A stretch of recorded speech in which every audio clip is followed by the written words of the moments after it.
Welcome to Relaxed Reddit Readings. Today we have 5 Reddit stories for you. Reddit stories that will make you say, wait, what?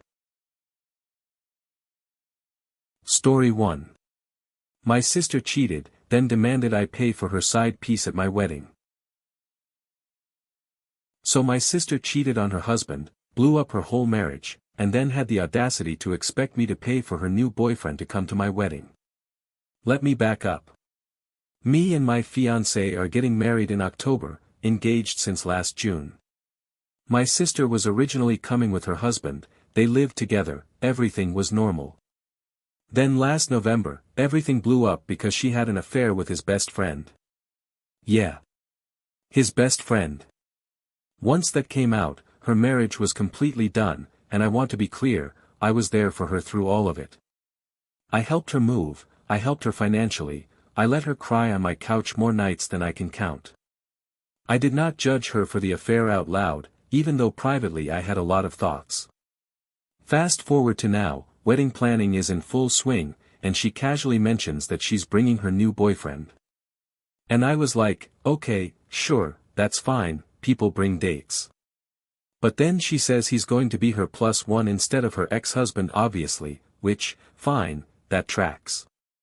The problem is when we got to the final headcount and budget breakdown, which we've been doing with our immediate family since some of them offered to help contribute to specific parts of the wedding. I told her that since her boyfriend is a relatively new addition, and honestly a walking reminder of the affair to some of our family members who are still team ex-husband, she would need to cover his plate cost herself. It's not like it's some outrageous amount, it works out to about $150 for the dinner, the open bar portion, all of it per person. I'm not asking her to pay for the whole wedding, I'm asking her to cover one guest that she added to the list somewhat last minute and who is, let's be honest, a complicated addition given the circumstances. She absolutely lost it. She said I was punishing her for finding happiness again. She said I was being petty and holding a grudge about something that has nothing to do with me. She brought up how much she helped me during wedding planning, which, yes, she did help. But that doesn't mean every guest she wants to bring gets a free pass regardless of the situation. She even said that since her ex-husband isn't coming anymore, there's basically an empty seat and empty budget that should just go to her boyfriend instead. Here's the thing though, that math doesn't really work because when he was invited, we budgeted for him as her spouse, a core family unit essentially. Her boyfriend is a completely new person to our family, someone most of us have met maybe once or twice. My mom actually agrees with me on this one, she thinks it's reasonable to ask my sister to cover the cost since this is a fairly new relationship, only a few months old, and it's not like we're excluding him entirely, we're just saying if you want him there, you help cover it.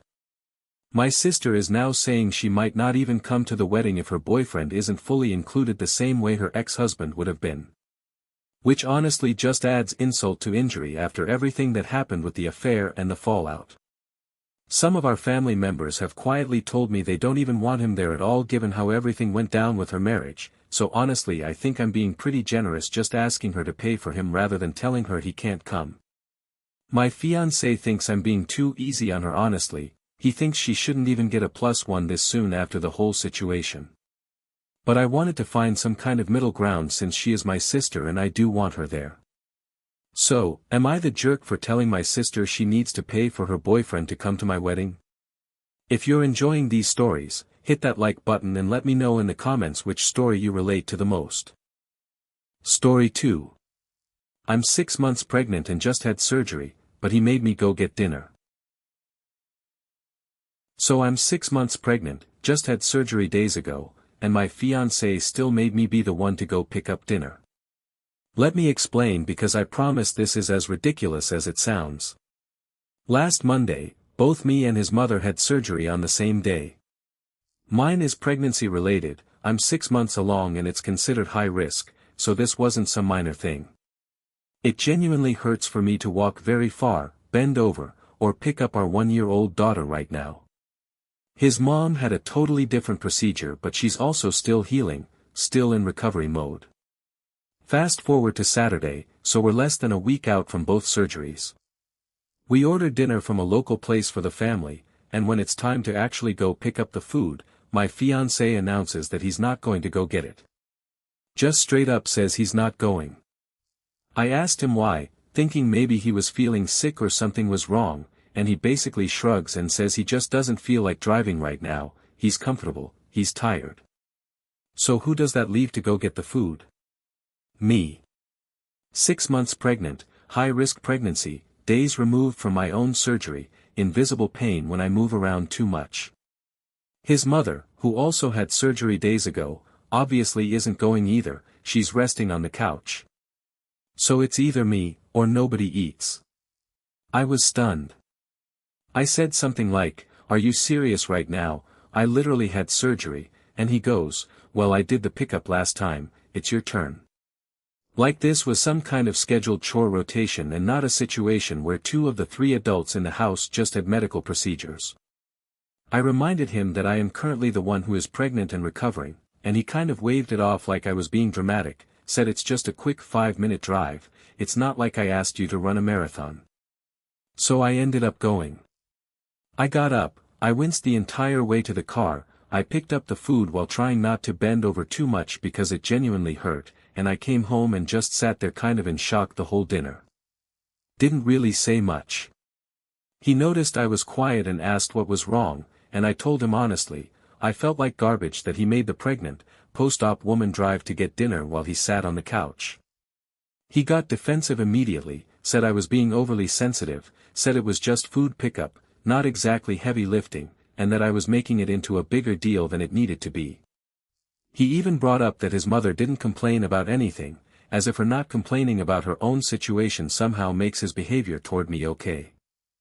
I brought it up again the next day once I'd calmed down, trying to explain calmly why it bothered me so much, and he still doesn't really get it. He thinks I'm holding on to something small and turning it into this whole narrative about him not caring about me or the pregnancy.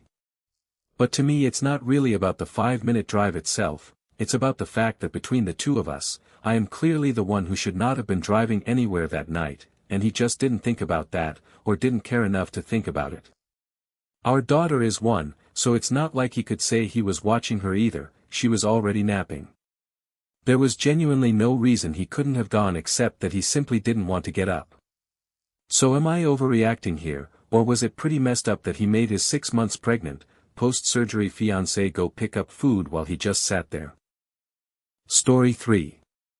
I'm a master mechanic, so my sister-in-law thinks my labor should be free forever. So I've been a certified master auto technician for over 10 years, and my sister-in-law genuinely thinks that makes my labor a free family resource forever. Let me give you the rundown. I work 50 to 60 hours a week at my actual job.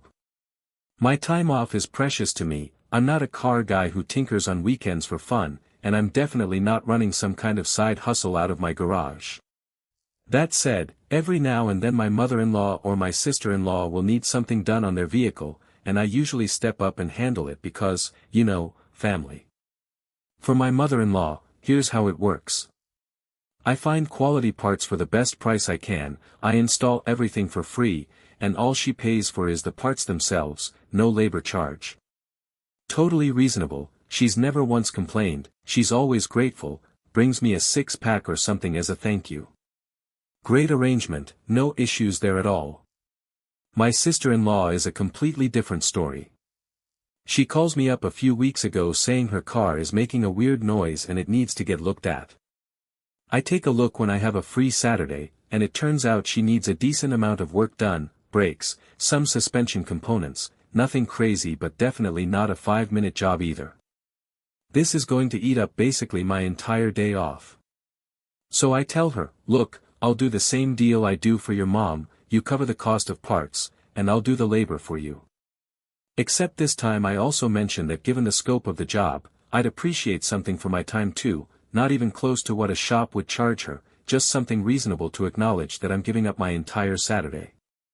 She was quiet for a second and then asked why she has to pay labor when her mom doesn't.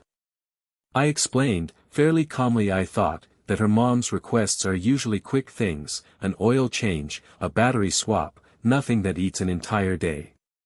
Hers was a much bigger job. She did not take that well at all. She accused me of playing favorites within the family and said that since I'm family, I should just be doing this stuff for free regardless of how big or small the job is. That's apparently just what family does for each other.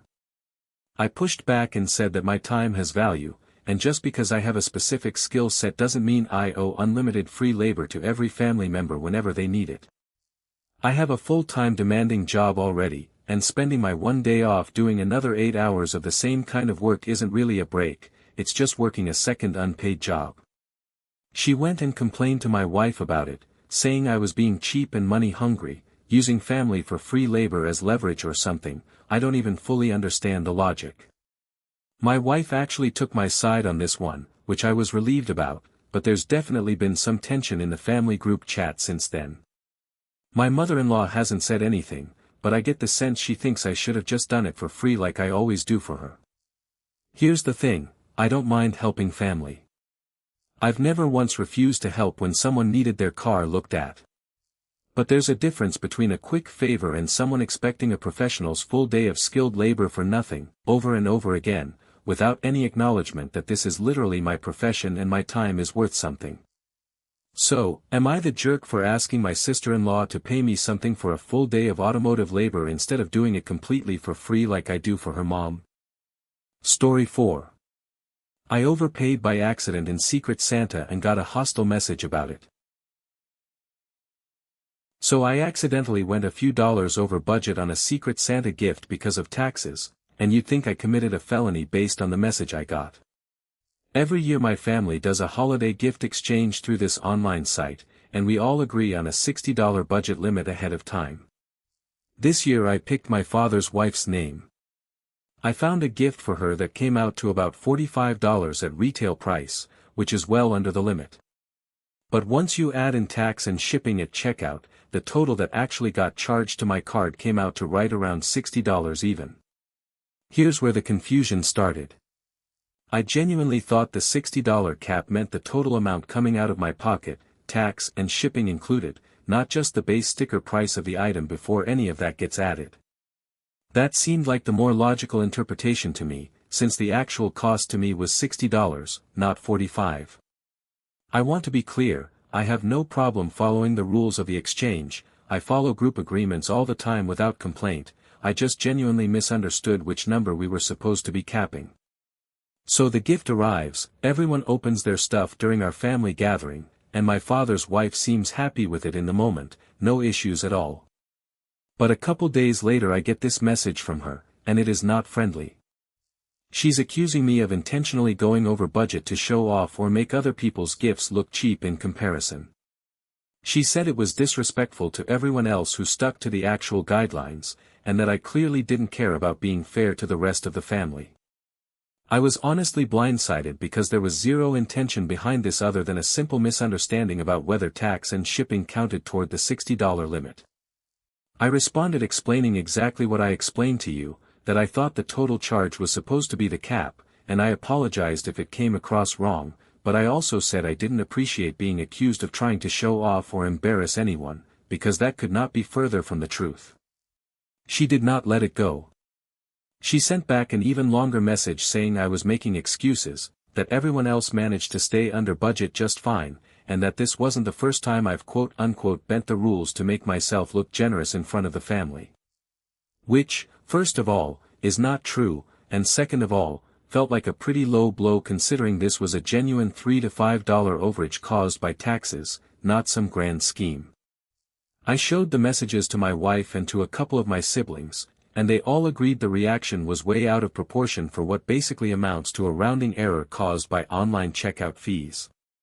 One of my siblings pointed out that the instructions for the exchange never actually specified whether tax and shipping counted, so honestly the ambiguity is kind of on whoever wrote the rules for the group, not on me for interpreting it a certain way. Still, now there's this weird tension at family gatherings. My dad hasn't said much about it, I think he's trying to stay neutral, but I can tell it's made things a little awkward between me and his wife going forward. Part of me wants to just let it go since the holidays are over anyway, but part of me is still kind of annoyed that a genuine mistake turned into accusations about my character.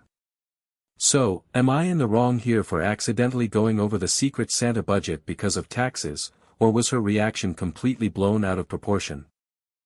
Story 5. My sister owes me $600 and I'm actually considering suing her. So my older sister owes me around $600, and I'm actually sitting here seriously considering taking her to small claims court over it. I know how that sounds, suing your own sister, but let me walk you through how we even got here. Back around 2024, my sister came to me asking to borrow some money. In exchange, she said she would do something for me. I won't get too into the specifics, but it was basically a favor, a trade of sorts. I gave her the money, somewhere between $300 and $400 for a trip she wanted to take. After I gave her the cash, she never actually did the favor she promised in return. And when I brought it up, she got weird and defensive about it, so I just kind of let it go because I didn't want to start a whole fight with my own sister over it. But then it didn't stop there. She started asking me to quote-unquote borrow money again, multiple separate times after that first instance. It added up to around $600 total between all these little borrowing requests. Now here's the thing about me, I'm honestly kind of a pushover when it comes to my family. I have a hard time saying no to them even when I know I probably should. So every time she asked, I found myself saying yes again, even though the first debt had never been addressed or paid back or even acknowledged really. I've actually threatened to take her to small claims court over this before, more as like a joke/serious warning, the kind of thing you say when you're frustrated but don't necessarily mean to follow through on. But it's gotten to the point where I'm actually seriously considering it now, not just as an empty threat. Here's why. It's not really about the money itself, $600 isn't going to change my life either way. It's about the pattern. She asks for money, promises something in return or promises to pay it back, and then just never follows through, and gets defensive or avoidant whenever I bring it up. It feels like she just assumes I'll keep saying yes because I always have, and that there won't be any real consequences for not holding up her end of things. I've talked to a couple of friends about this and gotten really mixed reactions. Some people think suing your own sister over $600 is completely unnecessary and would basically end the relationship. They say families shouldn't take each other to court over small amounts like this, that I should just eat the loss and set better boundaries going forward instead. Others think I'm totally justified. They say the amount of money doesn't matter, what matters is that she's treating me like an ATM with no accountability, and that maybe an actual legal consequence is the only thing that will make her take it seriously. My parents don't really know the full extent of it. I haven't told them everything because I don't want to create some huge family divide over this, but I did mention I was frustrated with her borrowing habits once and they kind of brushed it off as sisters will be sisters, work it out yourselves. The truth is I'm exhausted from being the person everyone assumes will just say yes and let things slide. I don't even know if suing her is the right move or if it's just going to blow up our relationship completely and make family gatherings unbearably awkward for years. So, would I be the jerk if I actually went through with suing my own sister over the $600 she owes me? If you enjoyed these stories, drop a comment telling me which one was your favorite. And if you want more relaxed Reddit readings, make sure to like, subscribe, and hit the bell so you never miss a video. Thanks for watching. If you enjoyed these stories, like, comment and subscribe for more relaxed Reddit readings.